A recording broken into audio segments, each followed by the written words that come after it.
In this video, I will tell you that how to find and change your LinkedIn URL.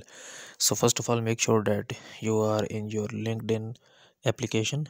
Then you will click on your profile icon onto the top left side of the screen. And then you will click on this view profile option. And then you will click on these three dots here. You will click on this one. And then you will click on contact information.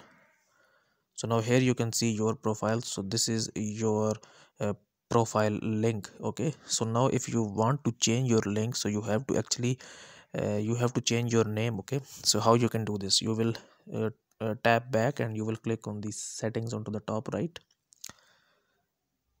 You can do from here, and if you want you can actually click on this pencil icon here, and from here you have to actually change your first name and last name, and then the URL of your account will be changed. Okay, so guys, if you find this video useful, kindly like this video and subscribe to my channel, and I will see you in the next video.